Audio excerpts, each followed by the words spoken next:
Hi, and welcome to Still Untitled. I'm Will. I'm Adam. And I'm Norm. It's a new intro. I love this. I think this is a terrific intro. This is the way it should go. Okay. Let's just jump right into it today because we're going to talk about something that literally I think everyone should know how to do. Everyone should know how to do. I was thinking about this just the other day. Right. There are people who proudly say they never do it, and I think that they should. For a long time, I said that the introduction of the bagged salad. We're going to talk about cooking, just to get no more dissemination. The invention of the bag salad, I think, marks the decline of humans as a species because it removes. At some point, there will be a human being that doesn't know how to go out in the field and pick some greens and assemble them into food. Man, but finding that point, do you know that? Just to go way back, do you know that when who is it that makes like the ready-made cake mix? Betty Crocker, Betty or Duncan Crocker. Hines. So when Betty Crocker first came up with the ready-made cake mix, they don't need to make it in powder form. They first sold it in milk cartons. So all you did was pour it into a cake pan, put it in the oven, and you got a cake. Wow. It sold terribly. Yeah, because people felt like they weren't doing anything. Precisely. So what they did was they took the liquids out. They had you add an egg and some milk and some butter to the cake mix and sold like literally like hotcakes. They've destroyed that's not cooking? That's not cooking? That's not cooking, Norm. Sorry. That's not cooking. Wait a Taking minute. the rice-a-roni and adding water and butter does not count as cooking. Oh.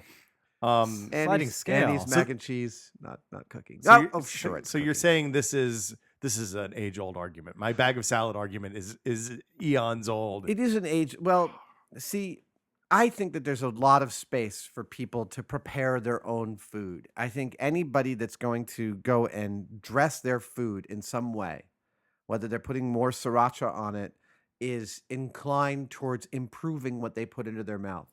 And when we saw Louis the other night, one of his lines, which I loved, was, "Our purpose on earth is to put stuff in our mouth that we like." it's you boil it down. If you make that sound when you see something, Yes. then you should put it in your mouth. Yes. That's you. That's genuinely you making that sound. So, you guys cook? I cook. You cook? Yeah, I learned to cook 10 years ago from TV shows. Oh, wow. I started watching American. Well, I mean, that's not fair. My parents gave me a good basic understanding of how to make pancakes and eggs and bacon and stuff. Normal. Did your parents cook a lot when you were a We kid? always cooked. Well, we were poor, so we had no choice but to cook. Right. I mean, I think we ate out on Mother's Day and Mom's birthday, right? Yeah. No, I remember eating out was a special occasion. Yeah, It was a Beefsteak Charlie's. Yeah, it was. We would go have pasta someplace. Yeah. That was amazing. Yeah.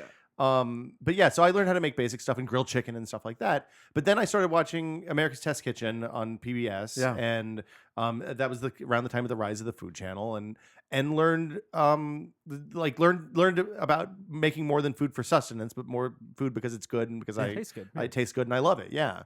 So that was when I first started working in tech, I went from having a hobby of messing around with computers and technology to not having a hobby anymore because that was suddenly my job. Right. And I quickly realized it is really important to have a hobby. And cooking became the thing that I'd come home from work and piddle around in the kitchen for 2 hours. Problem solving on your own time is a key way to recuperate and to relax and to meditate. Yeah. So Norm, do you cook? Cooking's, again, sliding that scale. Yes. Right? So, yes, cooking, as in like I don't eat out. Right. But what I buy to cook with, might not be, it can range from the basic ingredients, something that's half prepared. But you could also follow a recipe. Oh, yeah, absolutely. Yeah. Well, and you, like, the change in your kitchen over the last 2 or 3 years since you moved into your house Having a kitchen has been amazing. Yes. Because at first it was Bachelor City. Yes.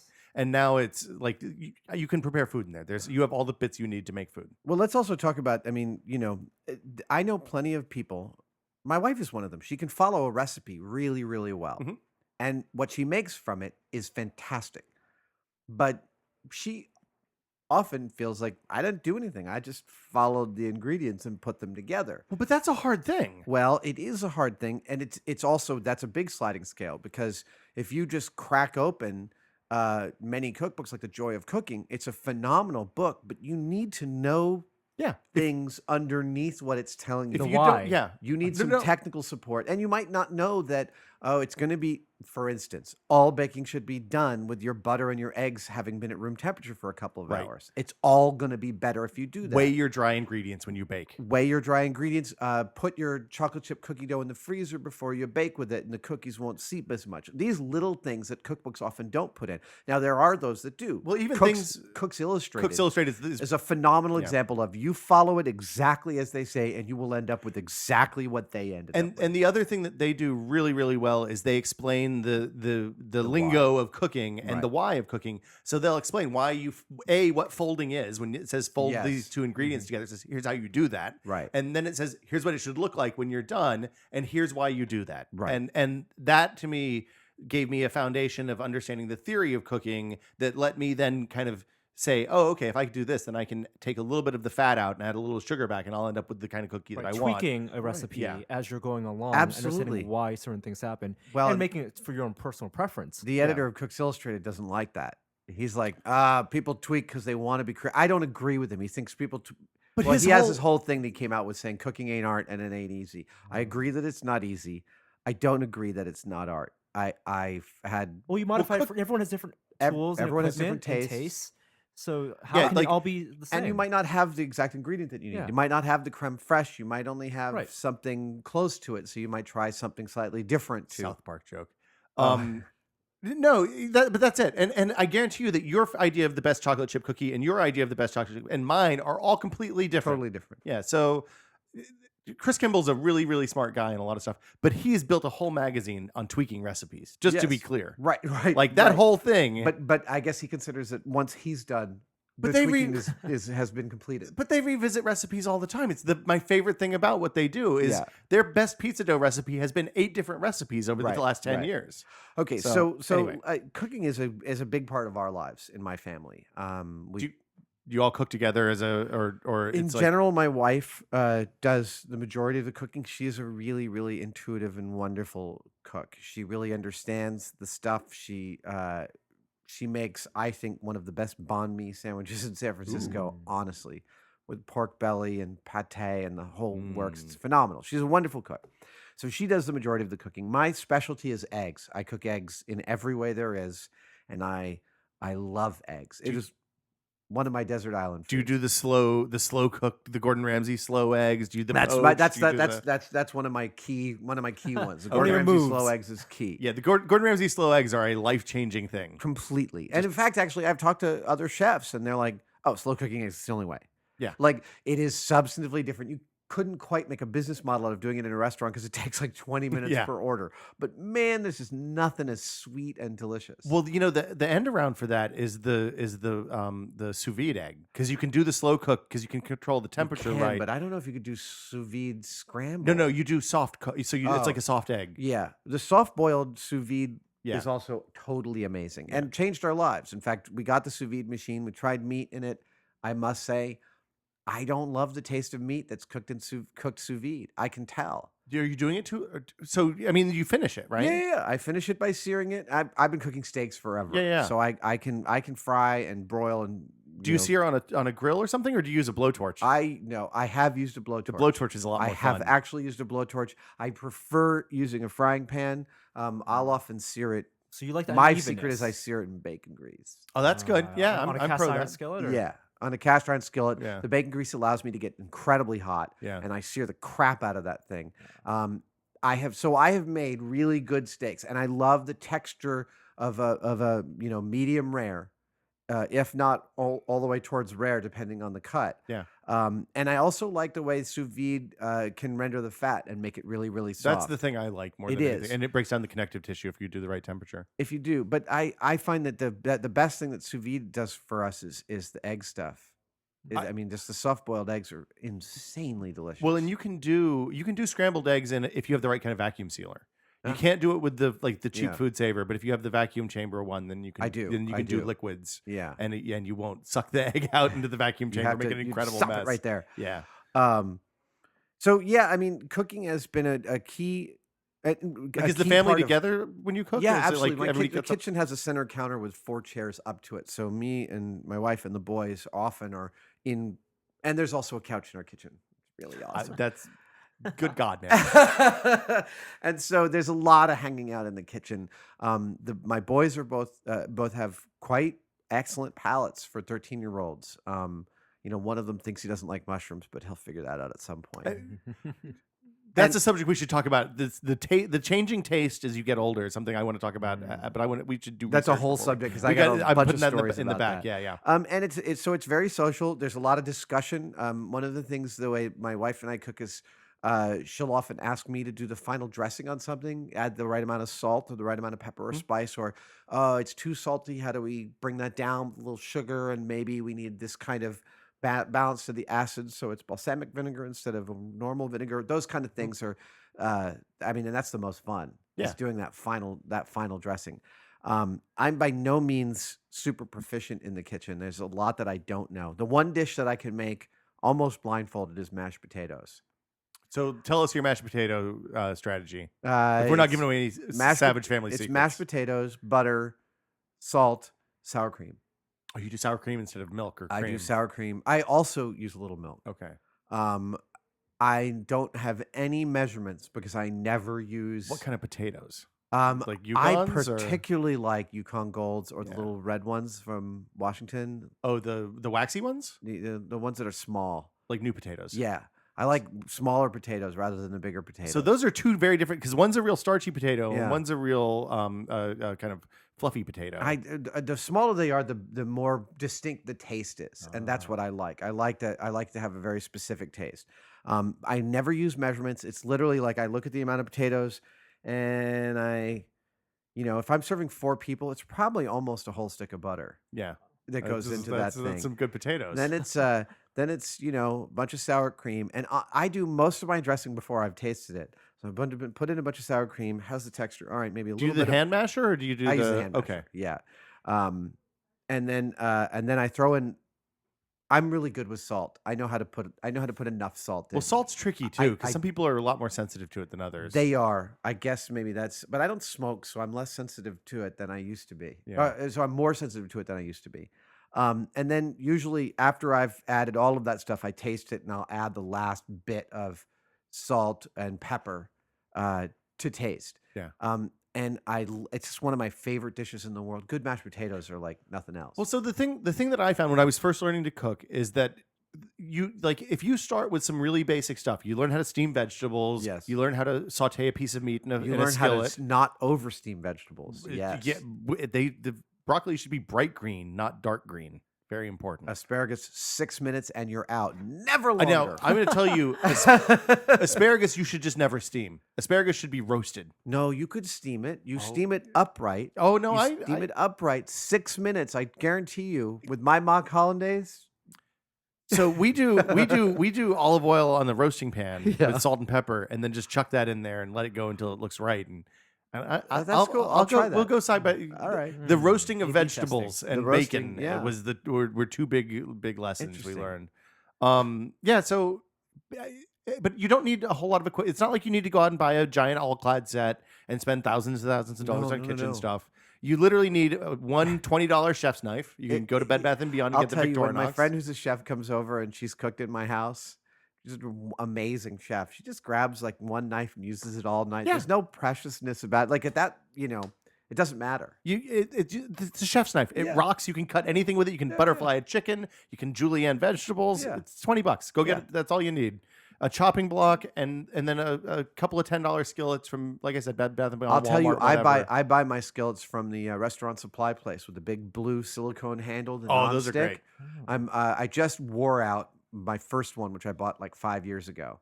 Got a second one and a smaller one, and man, I use that thing every single day. Well, the nice thing about the nice thing about that stuff is the stick stuff will last forever if you keep it clean. The nonstick, like you said, seems like a 5 or 6 year lifespan. So I bought expensive stick stuff, and then we just buy like cheap Tefal, whatever nonstick, and it's literally it's not quite disposable. I also follow the dictum of we have a couple of cast iron skillets. I only ever wash them in water with salt. Yeah, to or a scrub little out the olive stuff. oil or a little vegetable oil. Well, you do the oil afterwards, and then you put them in the oven when the oven's still warm. Yeah. Yeah. And that's made a kick those huge difference flavors in their in. seasoning. Oh, It's yeah. made a massive difference. It was apparent within a couple of months Yeah. how big a difference that is. It's one of those things that like the the best place to get a cast iron skillet is to go to an antique shop. Yes. Don't ever buy a new cast iron skillet. No, there's no point. They're $3 at a flea Although market there is, antique shop. I remember reading, I never tried it, that you could take vegetable shortening to a brand new one and just put it in the oven until it's burnt. You can do that. 350, put it in 350 I've never and just tried that. coat it and then let it sit for an hour and then coat it and let it sit for an hour and coat it and let it sit for an hour. Weathering cookware. And it happens. It just takes a while. It's a slow process. Someone once told me that like you could get the most stainless of stainless steel to rust under adverse conditions, and I was like, "What are adverse conditions?" He's like, putting it in salt water and boiling the salt water until it's gone repeatedly. That is horrible. That is you could get anything to submit with that kind of treatment. Oh, that's monstrous. Well, it's like the inside of a nuclear reactor, right? But I agree. I think everyone needs to making yourself something delicious is deeply, deeply satisfying. Granted, we live in San Francisco where delicious things are around every corner. And we have everything from your low-end $3 food taco trucks to El Farolito to, Jardiniere and Out the Door and Slanted Door and all these amazing places. But even still, it's wonderful to I love making sandwiches out of whatever's in the fridge. And one of my things about sandwiches is I think most people put too much meat in sandwiches. And by meat, I mean all the fillers. Yeah. And they put them too thick. I want to taste everything, but I want it all to be there. So my sandwiches, everything is sliced paper thin. And do you layer? Do you pay attention to the layering, I totally pay attention to the layering. I want crispy, juicy stuff way out towards the edge of the bread. I don't want all the action happening in the middle. We do paninis, we do dips, we do vinaigrettes. I mean, all of those are really, really simple things to do, but man, they improve the quality of your life to sit there at dinner with your kids. Honestly, just knowing how to making a vinaigrette is literally vinegar and oil and maybe some salt and pepper, maybe a little bit of mustard if you want to get fancy. Yeah. Like there's nothing to it. I use mustard. I do a little honey too sometimes. Ooh. Chopped up shallot. You can get fancy. Yeah, you can get crazy.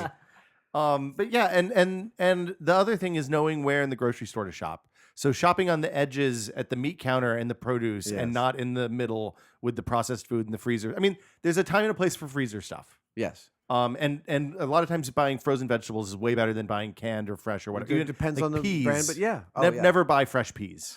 Rarely. And then there's also, I happen to live in the Mission District, and I live between kind of two extremes.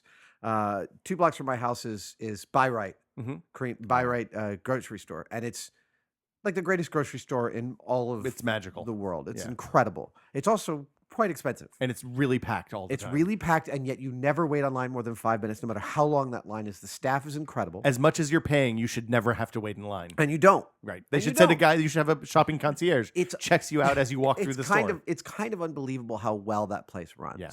And they they deserve all the profit they make because I love shopping there. But 2 blocks away in the other direction is Duck Loy. And I don't know if you've shopped at Duck Loy, but it's much lower rent, but they have fantastic vegetables. They even have things that Buy Right doesn't have. You can get your daikon there much more regularly. And if you're serious about ingredients, you can always go to Molly Stone's and buy the most expensive version of the heirloom potatoes. But there are also plenty of little stores, all the way down 24th Street in the Mission. You can get fantastic vegetables. Yeah, fruit stand. Look for fruit. In the summertime, you should never buy produce at the grocery store. Go to the fruit stand. Especially if you're in the Midwest, someplace where people are actually growing stuff locally. Yeah. South. Yeah, I mean, the fruit stand is the thing that I miss living here more than anything else. I grew up going to a house. We have a summer place on Cape Cod, and about a mile from our house, there's a farm where you can buy ears of corn that are maybe an hour old. Yeah, and that East Coast summer sweet corn. and the thing about the corn is the starch, the sugar breaks down to the starch the moment you pull it off the ear. Yeah. Like we would, when we were making corn, Dad would boil the water. I did it again. Dad would boil the water, send us out to get the corn when the water started boiling, and it would get shucked and dumped straight in. It was amazing. Yeah. That's the Will Smith gestural limit switch right there. I'm no more expansive gestures. Metal under my seat. So resources for people. Resources. Cook's Illustrated, phenomenal resource. Or America's Test Kit. It's the same thing. It's the same. What's that? America's Test Kitchen Yes. is the show version. Epicurious online is fantastic, but there's a million. One of the things we do when my wife and I are researching something or a process that we don't know, we often cross-reference between several different recipes. That's how we do our turkey for Thanksgiving. Thomas Keller's books are all kind of magical if you want to get serious with some good support. And you're going to need to understand basic lingo and stuff to do those. Alton Brown's stuff is really good. Alton Good Brown's Eats stuff is is fantastic. really good, really wonderful. Mark Bittman's books also. I'll also say, I mean, we cooked a lot from Bittman and from Keller, and the books, in addition to the recipes, turning out some amazing food. They're gorgeous to look at. They're gorgeous to use, and it's kind of lovely, the obscenity of using this like big coffee table book with food stains all over it. Well, and if you so America's Test Kitchen or Cooks Illustrated just released a new book, the Cooking with Science or Science of Cooking, that takes a lot of their core recipes from the best recipes and all those books and kind of explains what actually is chemically happening inside the process. It's really neat if you want to use it as an educational experience for On your a case by kids. case, and for that matter, for the nerd, there's Harold McGee. Oh yeah, I mean that his books are just amazing for really understanding. I have, and we should talk about this at some other point. I bought Nathan Meyerwold's the big one, the big magnum opus on molecular gastronomy, modernist cuisine. I find it, and this is again a whole nother. We should do a whole thing on this. I find it unreadable. It's a textbook. It's not even a textbook because there's no hierarchy, proper hierarchy to the information. Yeah, it is, and cross-referencing between things is also incredibly difficult. So I got that and the America's Test Kitchen Science book, the at-home version of that, and I find myself using the modernist cuisine book. Like I look at it like a magazine, kind of the pictures. Yes. Because the photography is gorgeous. Yeah, absolutely beautiful. The America's Test Kitchen book I've made 4 things out of so far, and it's I think it's much more interesting if you want to learn about the science of cooking, rather than some really specific preparation stuff. Oh, Dory Greenspan, another wonderful cookbook writer. And who's doing food in New York Times now? Is it James? He does good stuff too. The pizza recipe, the 24-hour pizza dough proofing recipe is easily the best dough I've ever had. It's really, He's really rendered good. nearly speechless. Yes, and that never happens. And I guess that'll do it for us. Absolutely. Now I'm hungry. Yeah, let's go get some lunch. See you guys later. Bye, guys. Bye.